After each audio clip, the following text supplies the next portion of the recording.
In Algebra 2, Chapter 3, Section 3, we're going to move from equations to inequalities. So Chapter 3, Section 2 was about solving systems of equations. We're going to start with that and then tie it into inequalities. So first, on the same graph paper, we're going to graph, you're going to want to graph these two equations. So you need them in slope-intercept form. And the first one's already in slope-intercept form. The second one, if you get y by itself, you should get 1/2 x minus 3. Now this is what these are going to look like. When they intersect, they're going to cross at 4, -1. That's going to be the solution. And it's going to be the only number for x and y, the only pair of numbers that make these come out equal and the same. So those are the only solutions to that system of equations. We are going to take that concept and move it over to inequalities. So we're going to graph these two. Notice these are the same as the equations, except you've got an inequality sign less than, and you got it less than or equal to. The only thing you got to remember is when you're solving for y, especially in this one, if you multiply or divide by a negative, you have to flip the inequality sign. So, a couple of solutions to this system of inequalities is 0, 0, -2, -2. In the previous one, we had one solution. In this one, we have multiple solutions. A good way to represent all possible solutions is to graph a system of inequalities. So graph both inequalities.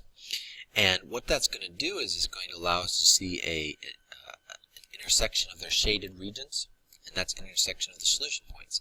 Basically, any solution points that both inequalities share is a solution point for the system of inequalities.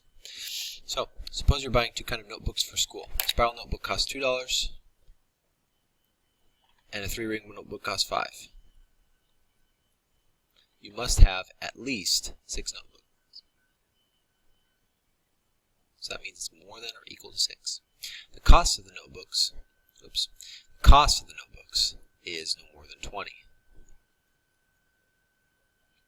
But add up the number of notebooks you have, and the spirals, or the 3-ring notebooks, and you're going to need more than 6. So there's your system of inequalities.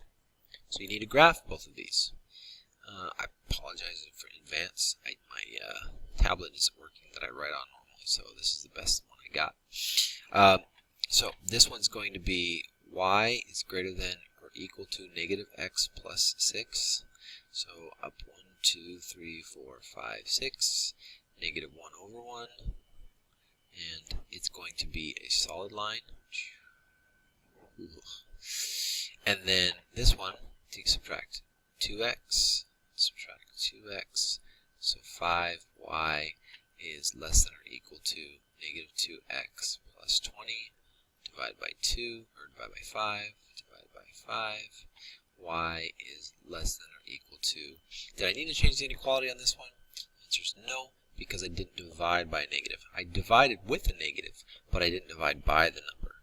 So the number that you divide on both sides, if it's positive, don't do anything. So it'll be -2/5 x plus 20/5, which is 4.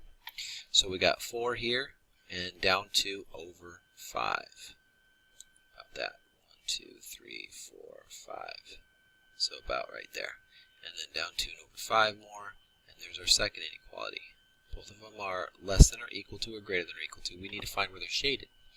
Well, the first one was is y is less than or equal to this. So we know that we're shading below on this one. The second one is y is greater than or equal to -x plus 6. So in this one, we're shading above because it's greater than or equal to. To find out where their intersections are, we find out where these shaded regions cross. And it's going to be, in this case, it's going to be this area right here. So your final solution is that area. And that would be how you solve a system of inequalities. So here's a problem to try.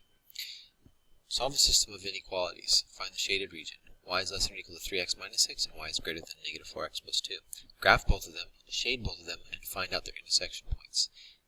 These are your possible intersections. Go ahead and pause now, graph them to find out which one's right. For more problems, you're going to be on page 132, numbers 4 through 14.